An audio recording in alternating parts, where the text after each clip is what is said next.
We did spoilage studies in Sweden on potatoes from different farms, including conventional farms. Conventionally grown potatoes, which had very high nitrogen inputs for sure, would spoil about 20 to 30% faster than lower yielding organic and biodynamic potatoes. So when you measured the yield at the end of the year, the chemical were superior. And you've heard this drummed out again and again. But when they measured it 3 months of storage, which is normal for some of these crops, we were yielding more on the organic side because the spoilage losses and the resorting that was done later took away all the potatoes that were spoiled. So your net yield was less at the end of that period of time.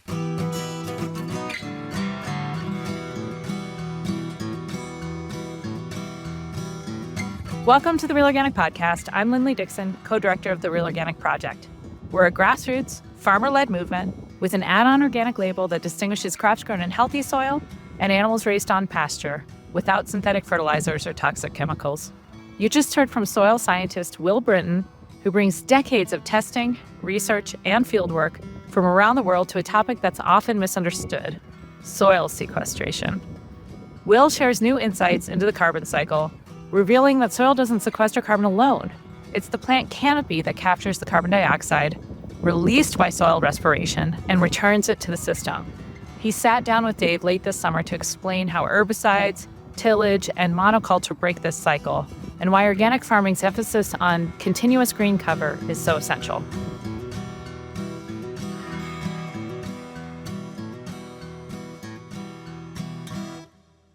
I'm talking today to my friend Will Brinton, and as always, we're having, for me, a very exciting conversation. So let's talk about Raul France, because you've written to me about him saying this is a really important figure that is virtually not remembered now, but he was a big deal. His ideas were really important.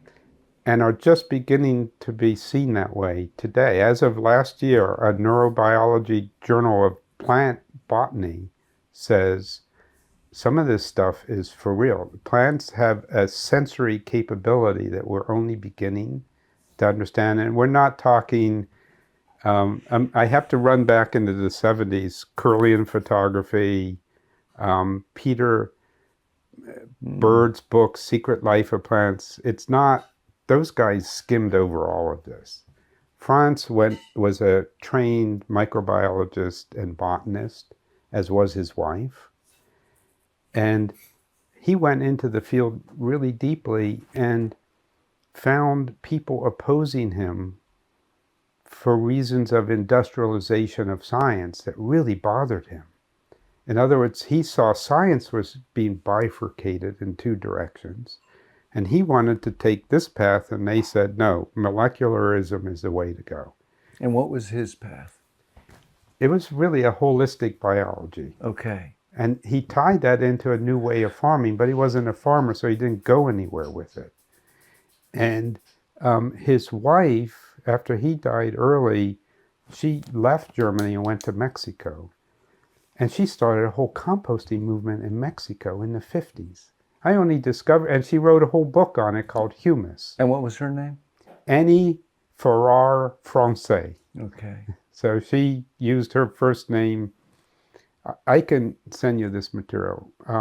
I reviewed the book for Elliot recently because he asked me to, and I had to get it out of a library loan from Canada. Nobody could find the book, and it should have been a Rodale published book. It was of that quality.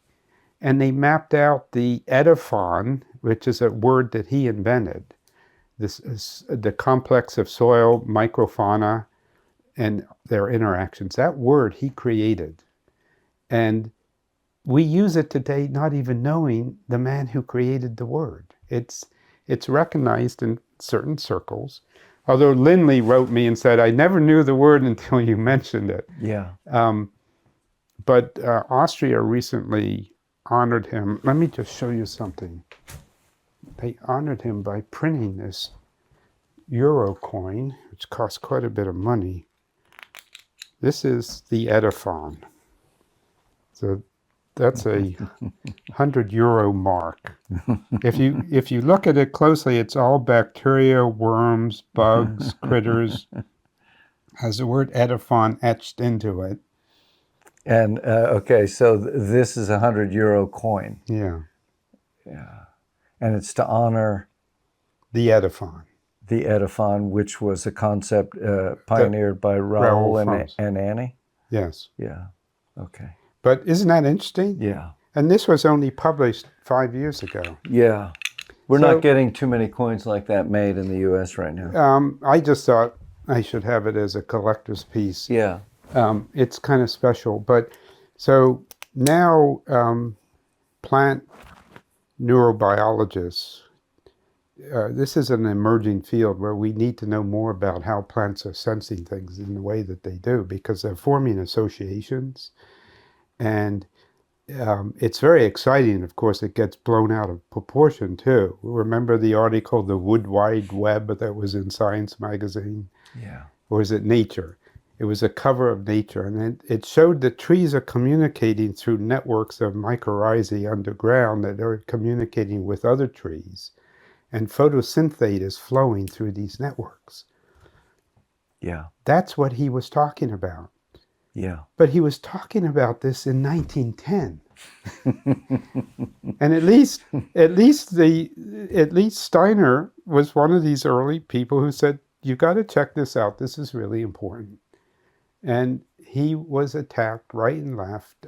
I found some press reviews of his literature by other scientists at the time, panning it as kind of an elite mystical way. And he wasn't a mystic. He wasn't an occultist like Steiner. He was just a scientist that said there's way more here than you think, and it's not just a molecular genetic thing. It's a communication network. So I think we'll see something of a return, but what was noteworthy about this journal article that came out last year is that they said he really got trashed by the National Socialists.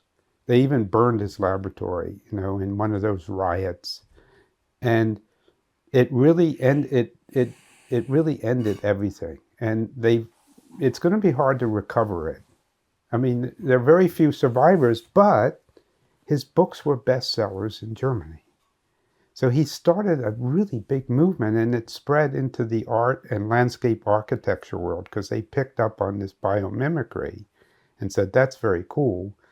Let's also look at bioengineering, where we make devices that look like things that nature is making. And I think I wrote you that it reminded me of John Todd and his living machine concept. He was circling this whole field too. Like, I remember going to a exhibit where he had created what he called a living air conditioner for a building.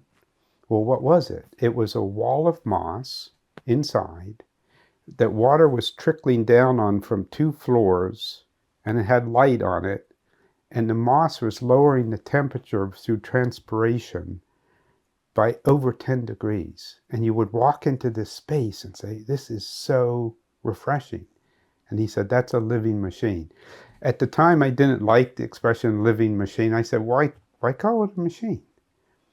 But it's today. Why call it regenerative when nature's always generating? Why the emphasis? But for him, it was like calling something artificial intelligence. It puts a pizzazz to it. Like, can intelligence really be artificial? No, it can't. But it sure gets people's attention. Yeah.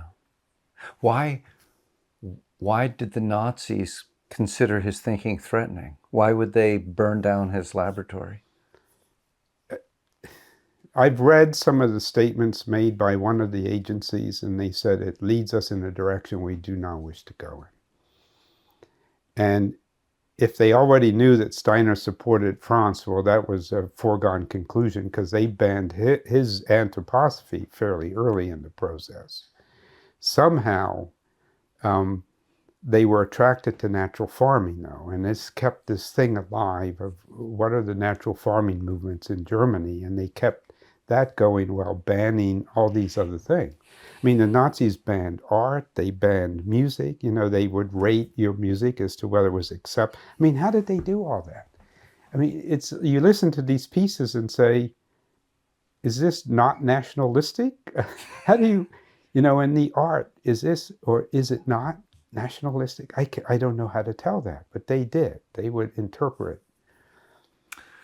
And I think we're going to see that happening again here. We're seeing signs of it in the way that people are looking at what's acceptable and not acceptable. And the only thing that scares me about that is we're going to start reducing pluralism in society, so there's less and less accepted ways to do things, even in farming. And that changes everything. Yes. We last talked 4 years ago, was it? Yes. And I interviewed you. It was a great interview. And anyone listening to this should go back and listen to it. But you said a lot has changed since then, and a lot of important things have changed. Could you talk about some of those changes? Well, it's interesting. I sort of rode the carbon wave up with my laboratory. When you were last here, we actually visited one of our analytical machines. There was a robot that just processed samples, dumped them into a red hot oven, blasted the carbon out of the soil and captured it all. So it was like a machine that created a world-ending event where all the carbon is suddenly turned into CO2. And I used to run the numbers on it, like how much carbon in the soil, if you heated the soil rapidly enough, how quickly would it fill the air with too much CO2 to survive? We would run scenarios like that. I did your soil tests recently for some of your soils. You had 92,000 pounds of carbon per acre from that test. I mean, it's just an unimaginable amount of carbon. Yeah. And we thought this would go further 4 years ago. We got some large USDA grants to start carbon monitoring around America in different cropping systems to distinguish the differences. Can I just interject here that the kind of goal of this attention was to understand the relationship between climate, carbon sequestration, and the soil. And through, as mediated by farming practices. As mediated by farming Brilliant practices. projects. Yeah, yeah. It all got the taken plants over. would do the gathering. Pretty much. And then we wanted to find out, do they gather it differently in different regions? We found that it depended on the soil geology, depended also on the weather, the heat, the moisture, and so on. And my whole specialty in it and how I got involved was I studied soil respiration for so long. I mean, I studied under one of the German scientists who invented the field of respiration testing. They wrote the original methods in 1950s to analyze soil, and he would tell me, this is what you're going to have to learn how to do. And so I came at it from the point of view that in normal biology, soils are giving up their carbon constantly. And that's a loss. But the loss is your gain because it releases the nitrogen and other associated nutrients that were packed in that little compound, releases it to the plants. And if we didn't have that destructive cycle, building and decaying, you wouldn't have your organic system. And that respiration is always due to what is living in the soil. What is alive? What is alive? That's why the carbon compounds in the soil are being released, is that somebody is digesting them. Right. Okay. And the whole premise, I mean, we're getting a little bit off track here, but the premise of that is if we can shift farming to gaining more carbon, we'll have more natural cycling going on and the need for less fertilizer. But what has happened in 4 years is that link that it was going to be leading towards organic has sort of been severed. And all these projects that had the word climate attached to them got canceled, as you probably know. In the last 6 months. 8 months, yeah.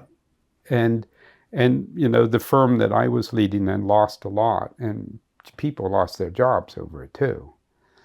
And what I experienced that surprised me was some of the scientists I knew just retooled and went in a new direction. They didn't even miss a beat. And I said, I don't feel good about this. So how do you make carbon now something that's palatable to a new right-wing farming? Let me ask a question first before we go there, because that's a good place to go. But were you learning?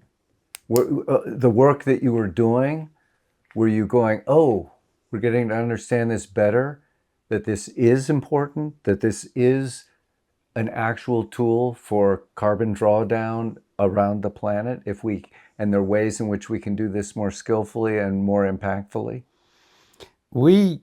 I suddenly felt I was learning more than I thought I would. When you dig into a field in science, you think you already got 98% of it. And then you get into it and say, whoops, I'm only at 80% or something like that. And what I started questioning is, what is that real carbon cycle in the soil? What is leading to the accumulation? And I remember we had this conversation 4 years ago that people were saying carbon is streaming out down through plants and out into the soil. And I said, there's a little bit getting away, but plants are way more efficient than we think. And it's only a tiny fraction. And it bothered me that a certain group of farmers and proponents of new farming were mischaracterizing something that nature's doing, because that's not honest.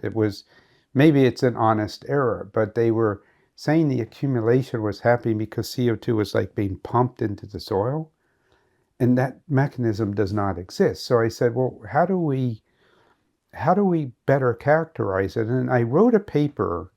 It got rejected from 3 journals, but not by all the reviewers. So if one reviewer rejects it, you're basically out, even if the other 2 say it's a good paper.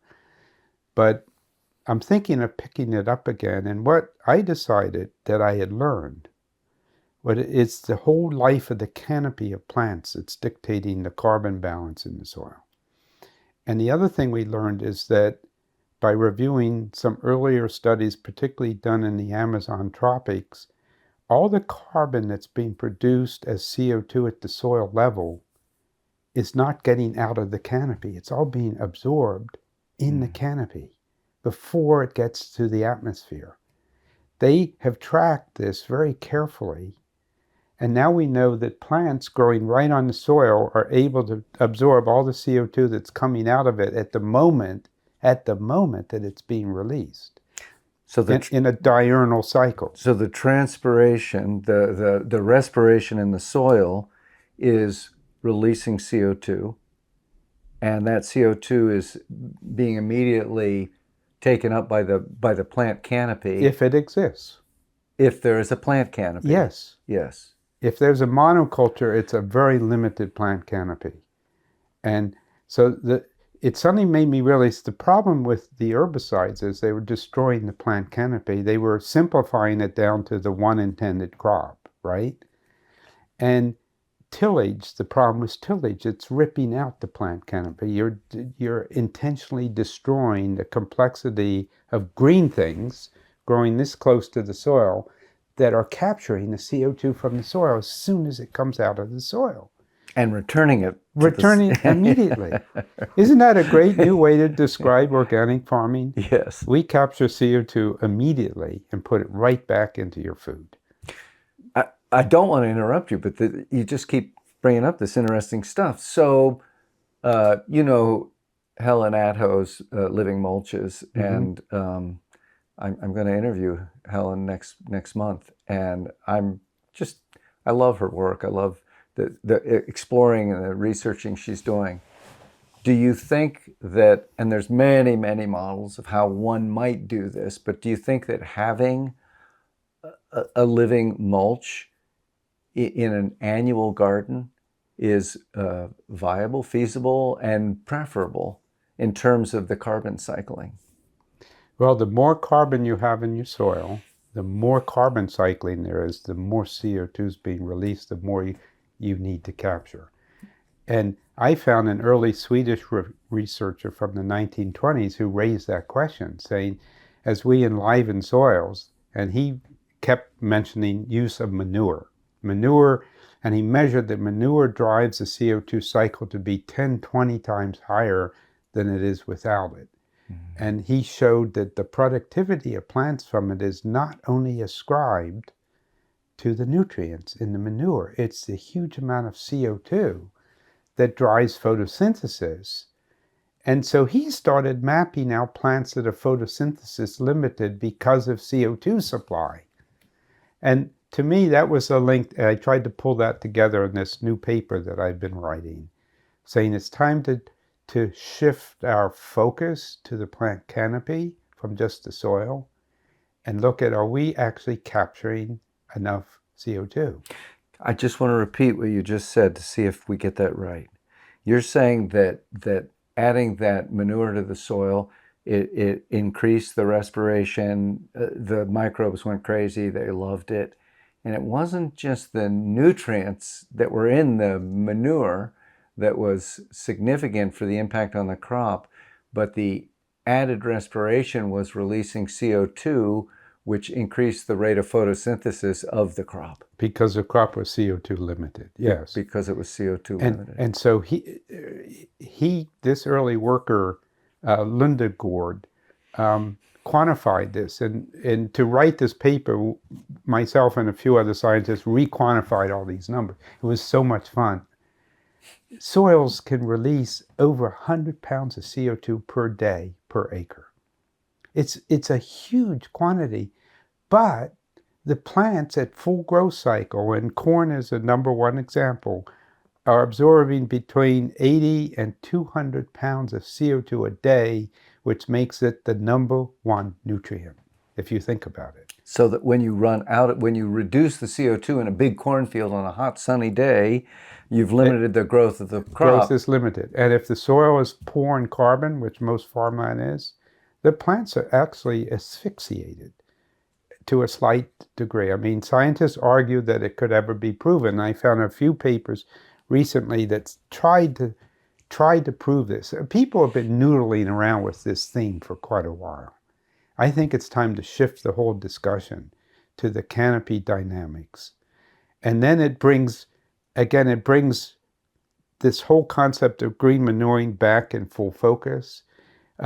Absence of monoculturing. We need to study, people will argue with me that corn is already capable of absorbing so much CO2 that it's going to benefit anyway without yet another ground cover underneath it that might be competing with the corn. But not early in the season and not late in the season. Late in the season, the corn is finished growing and the soil's still warm in the fall, and it's just pumping out all the CO2, which is not being captured. There's no green cover. So we have long, late falls. To the detriment of the next crop as well. Even if you're just a greedy pasture. It's just gone off into the air. You just want yield. Yes. You're losing your prime nutrient, because if you're cycling it, then you're building the life in the soil. Correct. More life means more CO2. If you can capture it, goes back more life. So it's a very virtuous circle. Yes, it is. So you could see how one could attack this from a number of different angles. There would be really good agronomy and botany and biology all combined, but could help us better understand the carbon cycle. And I became critical of other scientists being too reductionistic about it. And one scientist commented to me, he said, it's still going to get the CO2 from the atmosphere. It doesn't matter where it comes from. And it's disappointing to me that somebody would just brush it aside like that when the canopy dynamics are so fascinating. And it makes you realize the earth should always be green because of this. I mean, if it's warm enough that a plant could be growing green, it's warm enough to be respiring a lot of CO2 from the soil.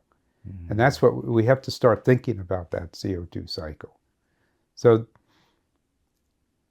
this is partly coming out of what we talked about 4 years ago. And I think I'll come back to trying to write that paper. It needs to be published somewhere. Yeah. I sent it to Plant and Soil, which is a very high-ranking journal, and one of the reviewers loved it, and the other said, this is just his opinion, and that was disappointing to me. But scientists are hard on each other, and they want you to show a lot of empirical evidence. So suddenly we realized we'd be forced to start remeasuring. You could use carbon labeled compounds to watch where the carbon is going. How much is the plant actually getting? It's a complicated objective. Yeah. And it slows down the development. In your imagination, as you think the impact of this kind of thinking as it gets developed, do you think that will lead to multi-species cropping, even in things that are not forbs and legumes and grasses, but also in things like vegetables, that you will find some way to get more than one layer of canopy there, and that ultimately it will lead to greater health, greater production even, which is, I can tell you, because I've explored this idea with farmers, and they go, yeah, well, of course, if you undersow your crop, you'll have a reduction in yield. Mm-hmm. And I thought, well, I don't know about that. A reduction in yield and a gain of carbon into the system and a reduction of CO2 in the atmosphere. Yes. Think about it. Yes. We should be thinking of farming for the whole world, not just selfishly for food. Farming is actually an act of landscape management.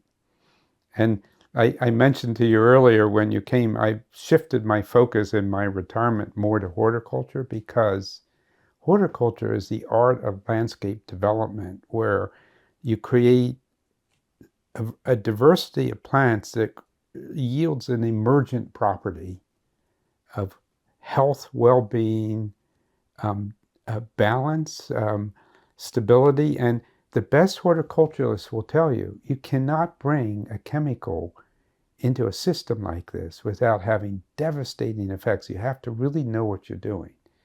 Now, when I say a chemical, I mean mostly a pesticide. Inorganic fertilizers have a very minor effect compared to pesticides in a diverse horticultural system.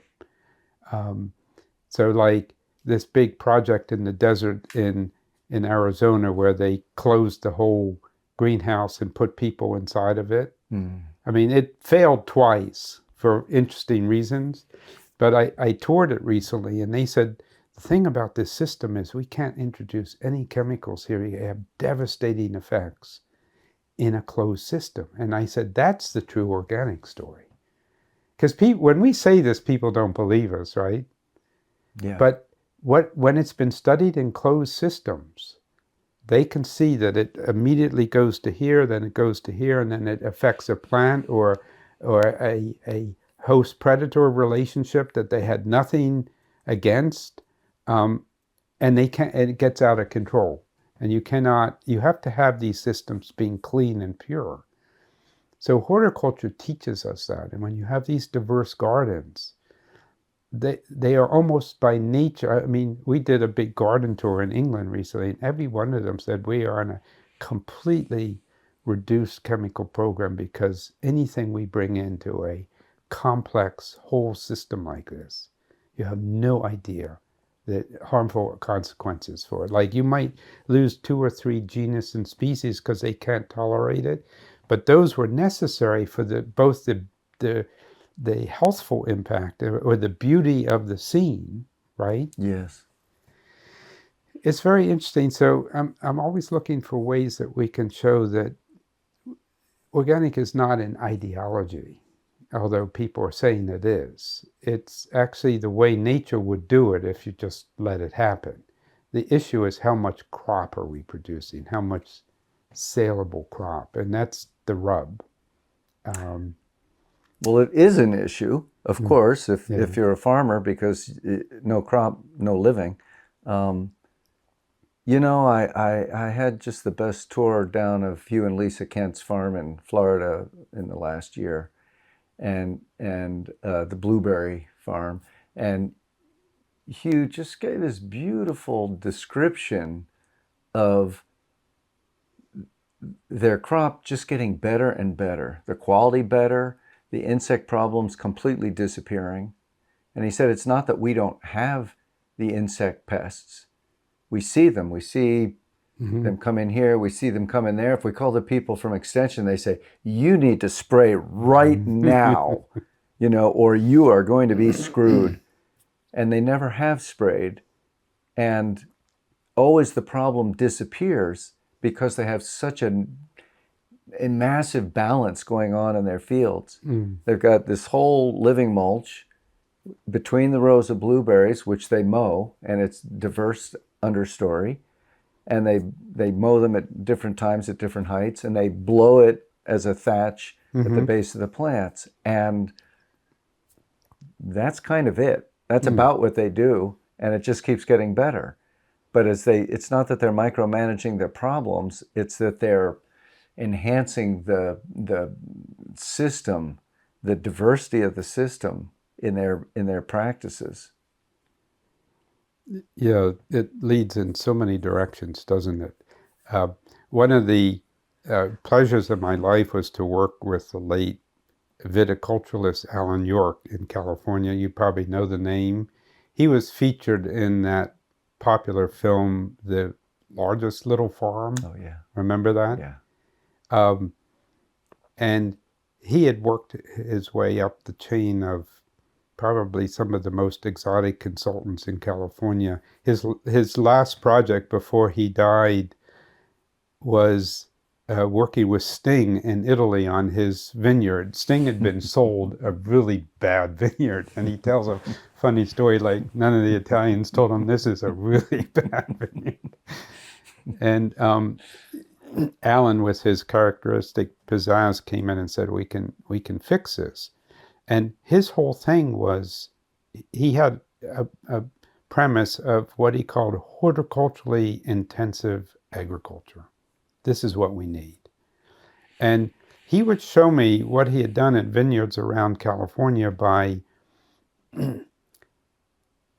developing this high level of diversity of non-food crops, non-agricultural crops that interacted with the vineyard to increase the life of birds.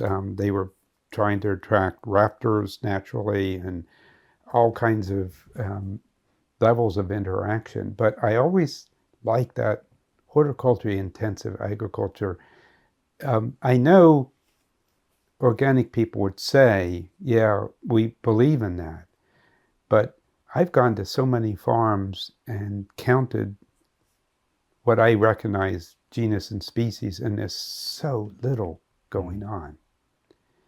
I showed you, we've worked here over the last 25 years building a diverse horticultural surroundings here.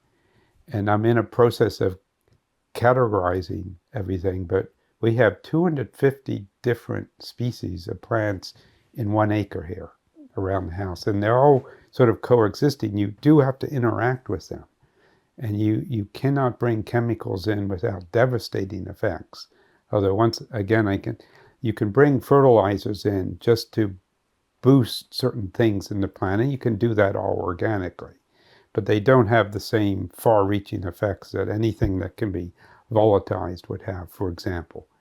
And then my idea is then to take this horticulturally diverse landscape and then bring the commercial vegetable growing into it. But it's like a subset of the horticulture instead of the other way around. I get that. Do you think that either the yields or the economic viability of doing it that way is going to be punishing, and that it needs to be supported because it's doing all these good things for the climate and for the biodiversity of species? Or do you think that it can be designed in such a way that it will just work better? I think both are operant. In some areas it will work better than in others. I know this gets us close to the theme of the self-fed farm. I just wanted to throw that in there because everybody wants to achieve this goal of a farm being somehow inwardly healthy. That's really what we're saying when we say self-fed. We're not, as human organisms or even plants to some extent, are self-nourishing. But a truly healthy, diverse farm acquires the ability to manage so many nutrient flows that otherwise you have to work really hard at. And I think it's just something that we have underdeveloped in this whole field. Yeah. So the farm that you're imagining would be truly sophisticated in its design. It becomes incredibly design intensive. they are design intensive, and we visited some of the greatest farm garden parks in England recently, spent quite a few weeks. They were designed around being fully operational farms, but they were horticultural beauties. Anywhere you went on the farm, you felt in a nice place. And there were, stone seats positioned in places where you'd say, this is exactly the place I'd like to pause and rest. And the trees around I hear water. Well, the water was designed. They opened up springs and had them flowing, but it was still farms. They were serious farm operations, most of them all cattle-based or sheep. So we had this integration, and the designers, these are famous landscape designers, 100 to 200 years ago, set all this in motion in England. And they wanted things that related to what I call productivity boundaries, like fences for cattle. They wanted those to disappear so that the eye was not offended. And they designed ways of doing that. So you can look out across the landscape and there's cattle grazing, and you can't see why they're confined to an area. And they designed these landscape features. It has a funny name, ha-ha. And a ha-ha is a ditch that comes down and up, and the cattle will not go into it. And no stone wall is necessary, no fence. They didn't want any wiring in these gardens. And so I just thought that was an example of horticulture as a design feature impacting a farm to make it more pleasing to the eye. Now, some people today would say, what's that got to do with anything? But I think it has a lot to do with it. These were environments that have been found to be therapeutically healing for people to go and be on these farms because they're so beautiful.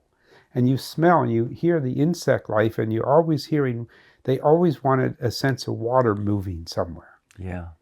It reminds me, Will, of Paul Hawken once said that in California, before the Anglos, the Europeans came, that the apparent wild landscape, every square foot of it was intentional and had been manicured by the people who lived there for all the various purposes of their lives.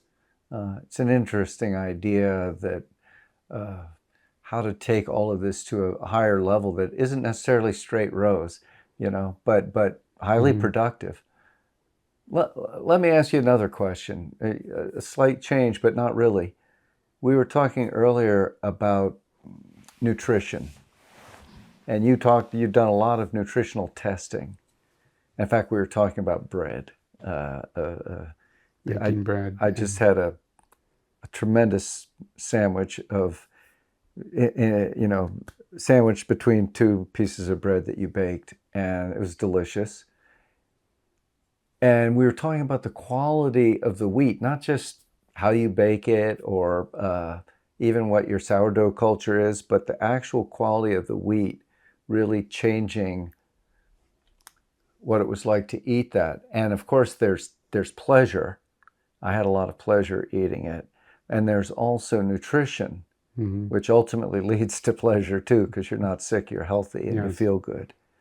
And you had done testing about that. I think it was in Europe. Could you talk about that? Yeah, one of the very interesting impacts of me getting involved with the biodynamic farming movement early on was they were doing all the early science. Some people say, well, I thought they're not scientific, but they were the ones that started these food quality testing labs very early in Europe in the 1950s.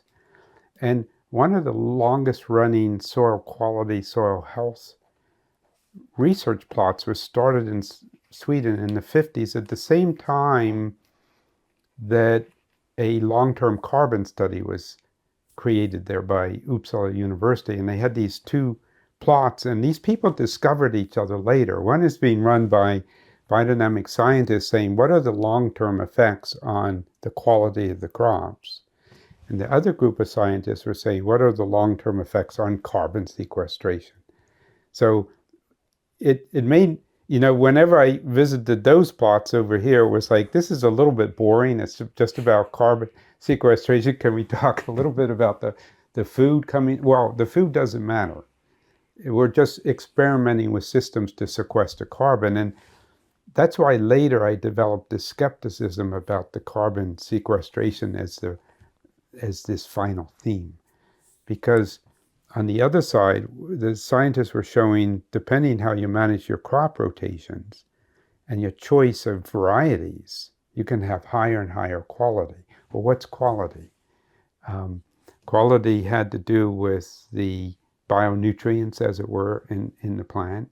But with wheat, it was particularly interesting. It had enormous ramifications on the quality of baking.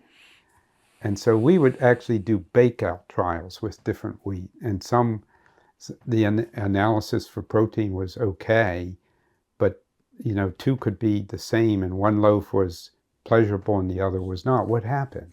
What was going on? And it was the difference between the quality of the gluten. I know gluten is frowned on these days, but it is the backbone of the food protein, is the capability of gluten to swell and expand. And can I interrupt you just for a moment? Sure. Why is gluten frowned on these days? Well, that's a interesting question, because I've even done the test to see, do I have any gluten sensitivity? And I know a lot of people claim they do. To me, it's just one of those things that happened that suddenly it emerged as an issue, and it's hard to see what's wrong with gluten. We've been eating bread for 10,000 years. Absolutely. Right? Yes. So how did we suddenly get sensitive to it? And Could it be the chemicals that are coming along with it? Yeah. And we haven't noticed that? I think that's what it is. It's not actually the gluten. You think it's like the glyphosate and whatever? We know there's a lot of glyphosate floating around in grains. Yeah. We know we're ingesting it that way. Back in my composting days, we got involved with trying to find out where the herbicide residues in compost were coming from. And I worked all the way back. It was coming from crop residues that happened to be fed to the cows. And the herbicides went right through the animal in tiny amounts, right into the compost, and had an effect on young seedlings, but not on full-grown plants. I don't know if you ever experienced it with tomatoes.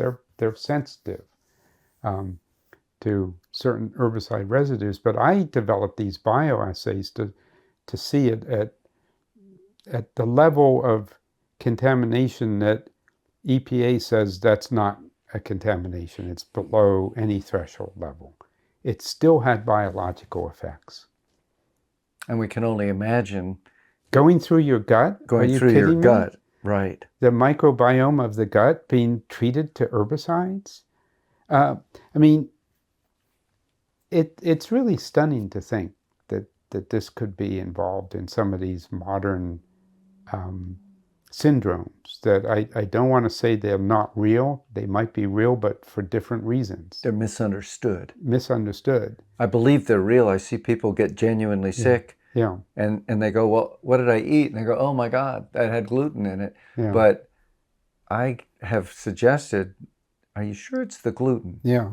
And we've launched a whole health movement based on gluten-free. Right. And there's a lot of money to be made in that too. So I always get uncomfortable when I see how the money moves through all these issues and themes. And humans are very, very quick to pick up on something and enterprise around it.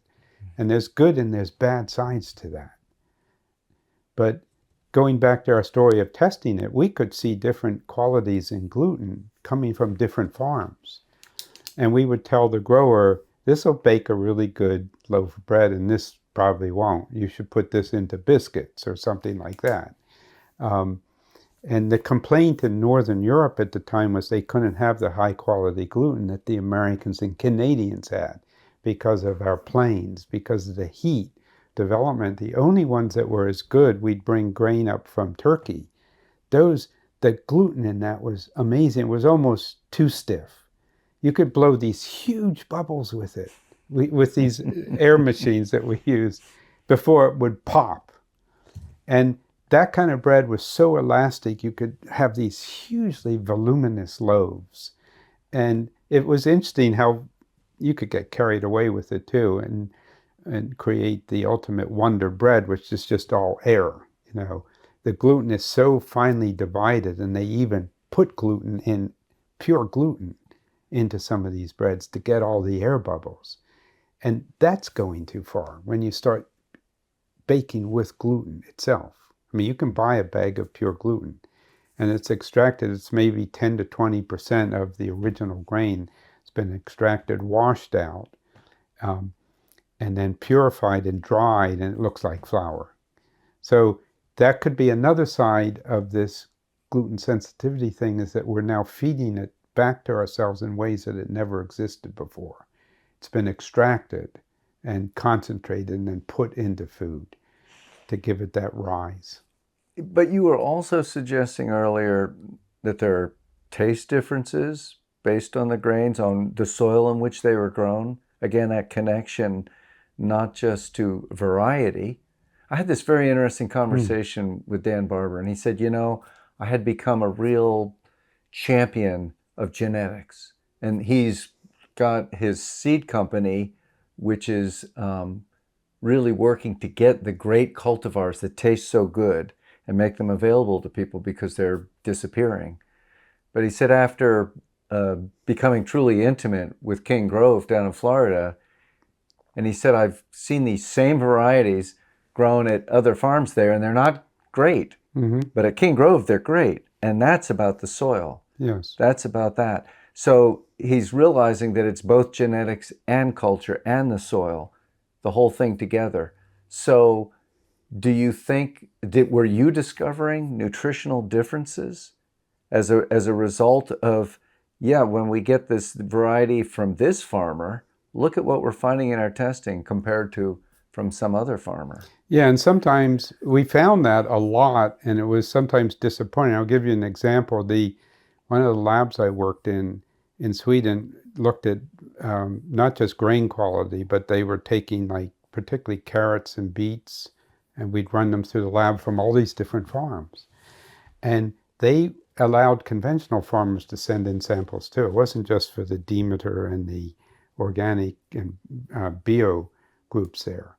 And every now and then we'd get carrots that tested top quality, high vitamin C, high sugar content, very sweet. And the lab director would say to me, Will, where do you think these are from?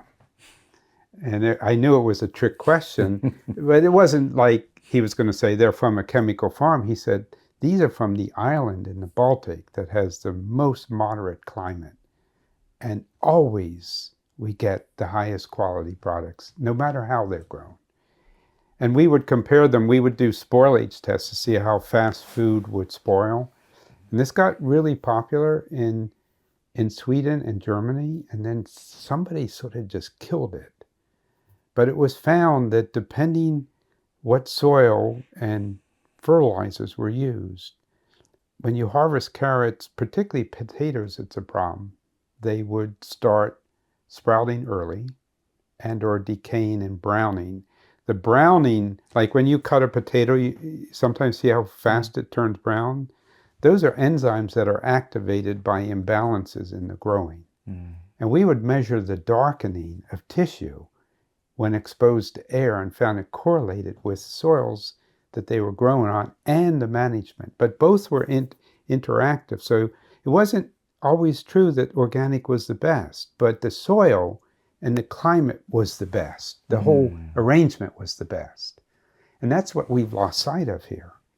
And I've started speaking at conferences saying, I'm just going to talk about different soils.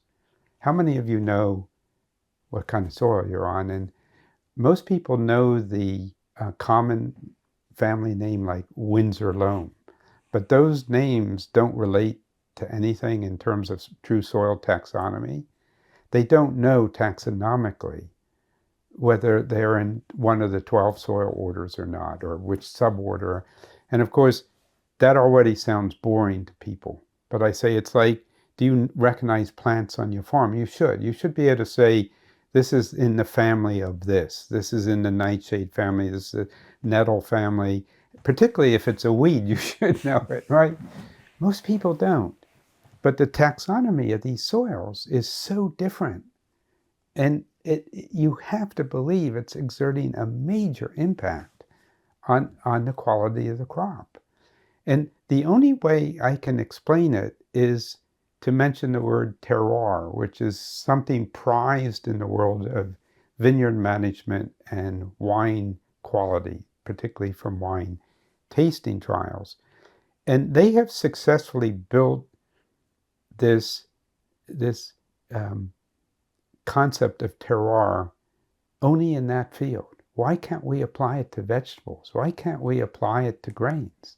It's not like it should be exclusive to winemaking, but the good wine tasters can distinctly identify the conditions under which these grapes have been grown. Particularly in France, they can say, well, those are grown in these gravelly soils, or those grown in the Rhone Valley. How do they know that? How do they taste that? Well, I once read a book about an old German farmer who got a name for himself for he could taste any variety of potato and tell you where it was from, where it was grown, and probably what the varietal name was. And he could do this for, I mean, they used to have dozens and dozens of different potato varieties being grown. And now it's down to 3 or 4 or 5. Right. It was a great story on how he developed this ability. So people would bring the potatoes to him and say, can you taste this?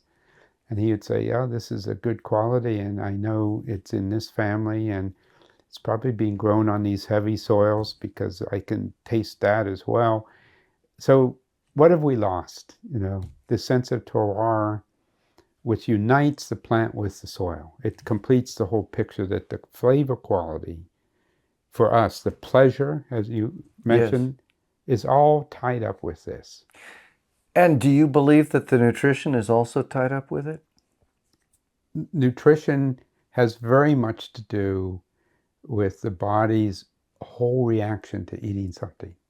I mean, I discovered people recently who don't like peaches, and I inquired why, and they said they're hard and tasteless. Can you believe that? That's all they knew. Right. Hard and tasteless. Yeah. They're being picked in a way that's inimical to quality. Of course, too early to be shipped green and hard so they don't damage, but they don't ripen fully. It doesn't develop all the qualities in the compounds that have been studied. There's all these different flavor compounds that are naturally produced in plants that excite us when we taste it, and we produce more enzymes. The whole flavor sensory apparatus when eating is something that's underappreciated. Yes. And this is a whole emerging field right now. Speaking of what nutrition means, you've spent a lot of your career figuring out how to test for things.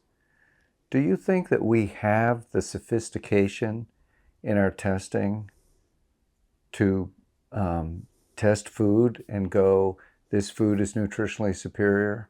Or do you think that's really just beyond us at this point? I think we had an opportunity to develop that, and we lost it. And let me explain what I mean by that. In some of the early work that I saw coming out of Europe, there was a truly highly interesting concept of wholeness, and I don't mean this in a silly light way, of the integration of whole constituents within the nexus of what the plant means and its connection to the soil that we've lost. And it's because we're complete reductionists today. So what we do when we approach nutrition, we look for a single compound, more or less. Is it high? Is it low? We don't look for its relationships. We don't look for should it be high only if something else is low. I mean, people do a little bit of that. One of the great studies that was done in Germany earlier on was the relationship of nitrate levels in vegetables and vitamin C, and they found they were inversely related. The higher the nitrate went, and it was always a sign of heavy fertilizer use or very high soil turnover, I can explain that, the lower the vitamin C. So what is that negative interaction there? And the more sunlight plants had versus shade, the more vitamin C. So vitamin C was tied up with the whole photosynthetic cycle. Well, how do you just knock this all down reductionistically and analyze one thing without looking at all those other factors? It's very, very difficult. And I think our intent today to reduce everything to biological mechanisms is going to deter us from putting together a good nutritional picture. We're just not, for example, we don't include flavor in it as anything other than pleasure. Kind of a sideline, right? If it tastes good, well, that was just icing on the cake. But what if that's essential for your nutritional well-being, that it tastes good, your tomatoes taste better than others, and I would say that's essential for your enjoyment and the nutrition that comes with it. So I just don't think we're there yet. And I'm wondering if we will get there. I mean, if we turn it into molecular genetics, God knows where it's going to go. Yeah. We've been trying to do some testing, comparing berries, because I believe without a doubt that the hydroponic products are inferior. They taste inferior. But is there, because everybody says, well, can't you test and prove it?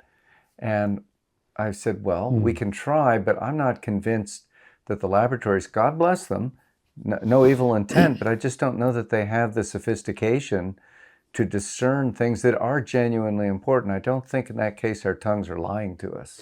No, they're not. Scientific naivism has it that the facts speak for themselves. Well, they don't. To really test, you have to have a guiding concept of what you're looking for. Now, that's your theory or your hypothesis. We don't have the right concepts, I don't think. We're not looking for what we should be looking for.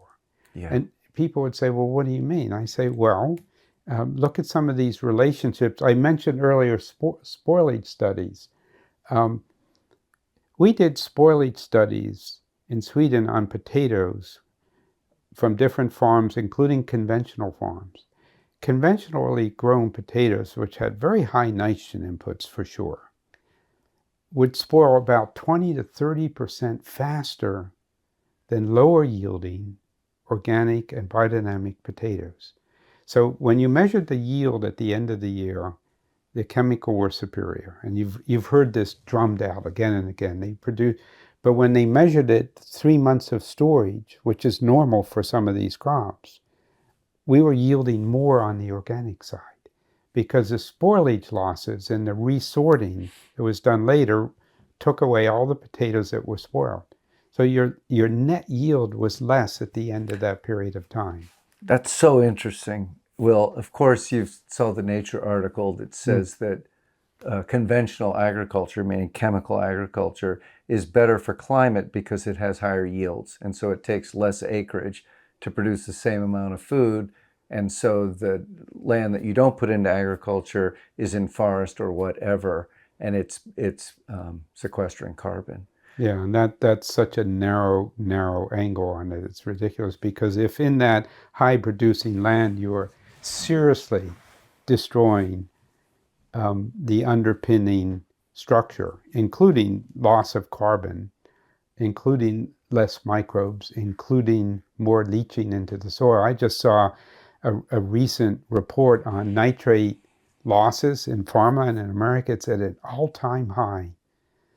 Nitrate poisoning in waterways is at an all-time high, and nobody's flagging it anymore. It's really very, very serious. The system is leaking in every direction to get this high production. And it's having the eutrophication effects in water.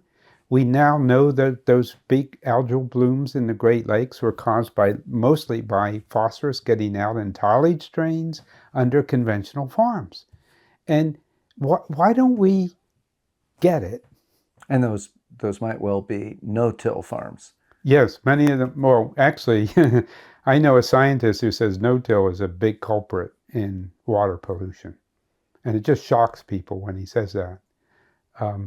But he qualifies it, saying you got to know your soils, because heavy soils crack when they're dry. And he said those are the soils you shouldn't be just no-tilling. He supports it, but he says there should be some light tillage, because you can break up the surface cracking and prevent the fertilizer pellets from just going down to China, so to speak, and they get into the tillage drains that way. Yeah. And so that's an interesting sort of holistic puzzle where you just have to think a little bit outside the box, and you begin to see the connections and say, oh my God. But you have to be the kind of person that doesn't immediately turn it into an alarm and a new movement. Just like he said, we're going to go like farmer to farm, and the farms on these heavy soils that tend to have dry periods, those are the number one target that we should work with, like to bring some tillage back into it. But the strict no-tillers would just be like this, saying you cannot do that. And because no-till got oversold as a general theory that fits all problems or something. Right. Okay, connected to our nutrition talk, food is medicine. Big deal right now. Good. It's good that people are looking at food as something that really promotes your health. I'm not necessarily talking about food as a medicine you take because you have cancer. And I'm talking about food that if you eat properly, you're much healthier. You're much less prone to a whole host of illnesses that we know about. And I think I told you, I talked to Bob Quinn, who went to the conference at Tufts a year or two ago. And there were, 150 people in the room, and only 2 of them were farmers. And they were not talking about how food is grown. They were only talking about how food is processed. Did you know Joan Gussow? Yes. Yeah. Not personally. Yeah. So her work was all about the connection between how food is grown and how it is distributed and how it is eaten and the impact on all of those systems. It was pretty radical when she started in America at that. So when we talk about food as medicine, do you think that it's important, critically important, that we take into account how food is grown, whether it's grown organically or chemically, or different kinds of organic, deep organic or very shallow organic? All of the above. There was a great study in Germany a few years ago on milk quality. And you know what they found out? One of the most important things was in the long term, how many times milk was transported and pumped and then repumped and then repumped. They showed studies where by the time it gets to you in a jar, it's been pumped 20 times through different high-impact machines that are destroying the structure of the milk. You know, we worry, is it pasteurized, is it raw? And they're doing all that on top of it. I mean, and most people would say, what the heck does pumping have to do with anything, right? Yeah. And the same with grains and processing of wheat and flour and the machines that are being used to do it. There's so much mechanization of the food process. And we don't really know what's happening in that whole thing. So that's just an example of one of these contextual issues that we need to more fully appreciate. And it all goes down to the mechanization of farming, with or without chemicals. The mechanization is just really shocking.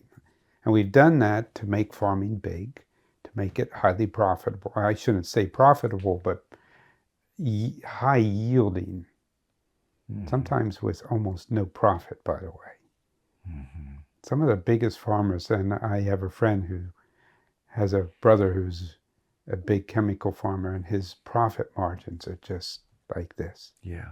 He says 2 bad years would completely wipe them out. Yeah. The banks would be there and you're out. So the idea that we have a healthy, productive, sustainable farming just is not for real. But my theme, and I brought this up with you several times, is why are we only at 1% organic in America? Of the land. Of the land. Yeah. I mean, the process, the retail value of organic in this country is listed at what, 40 to 50 billion a year? 60 to 70 billion last I saw. How much of that did the farmers see? How much of that relates to the real production? What happened, and this is my fun theme about Europe versus America, what happened that in Europe, it's not a couple percent, it's on the continent, it's 6 to 25% of land area now in organic. What's the difference? What did they do right? And this may sound like heresy today, but government was involved in that all the way through. Good government. Government making sure that rules and regulations were fair, that they didn't just favor the big over the small. We hear this talk today that we have to get the government off the farmers' backs. No, we have to have the right kind of government. We have to have people that are independent of corporate interests and political interests, completely independent of those, making decisions based on the quality of the land and the life of the people. That's the difference. And Europe somehow got over that. And I believe it's because they had these very, very, very early organic type farming movements 20 years before anything in the English-speaking world. They got on the ground early, and it spread, and they've never lost that cultural impact of them. Yeah. Okay. The last question I want to ask, and it's connected to that, is we were talking about the critical importance of community.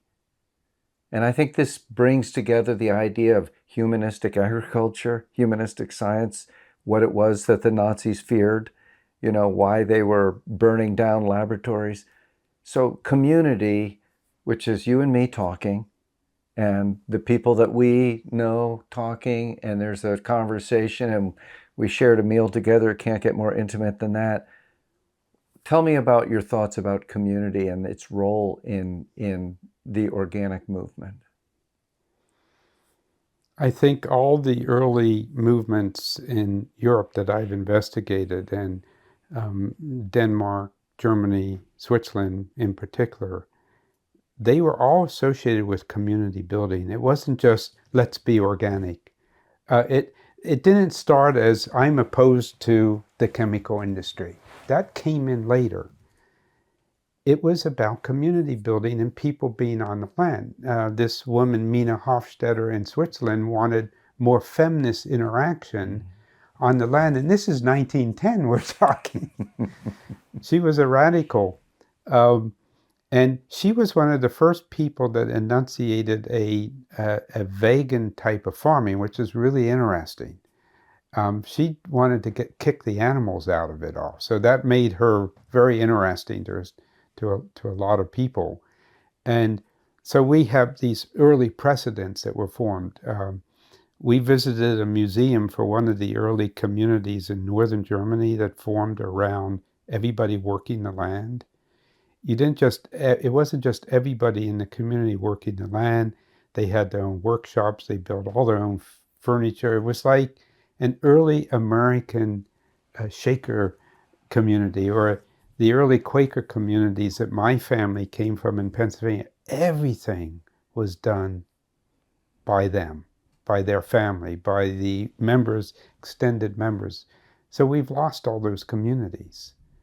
And I think we all yearn to get it back. And I think that was the original attraction of like living the good life. Mm-hmm. That really included a community message, but people came here and felt isolated. You know, we created little farm homesteads, and there was nothing community building about it, because everybody had to go out and get jobs eventually, and a lot of the people left.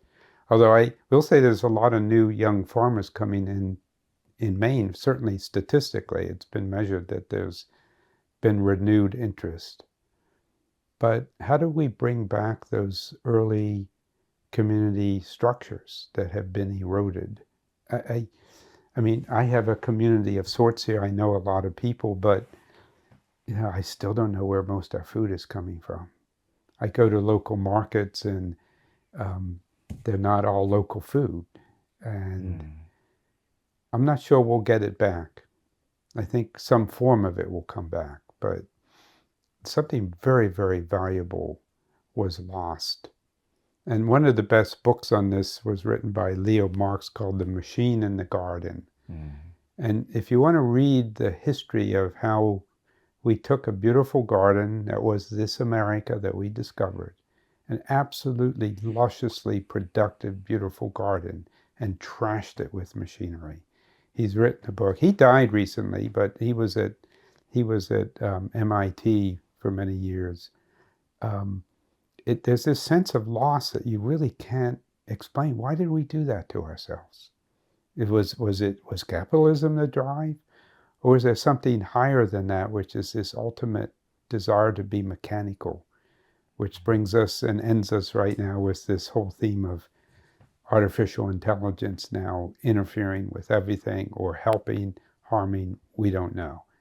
But there's this drive to mechanize, molecularize structures, processes, and I don't know what's driving it. Yeah. All right. Well, Will, you've given me a lot to think about, as always. I really appreciate you giving me your afternoon and feeding me. And I'll be back. We're not done. So yes, thank you. It's been good talking again. Thank you for listening to the Real Organic Podcast. If you have a spare minute today, the single most effective way you can help us grow this movement and others to find this podcast is by leaving us a rating and a review wherever you listen to our podcast. You can find a video version of this interview on our website or on our YouTube channel, and you can join us every Sunday for a new episode featuring voices from the organic movement. And if you haven't already, please sign up for our weekly newsletter at realorganicproject.org/email. See you next time.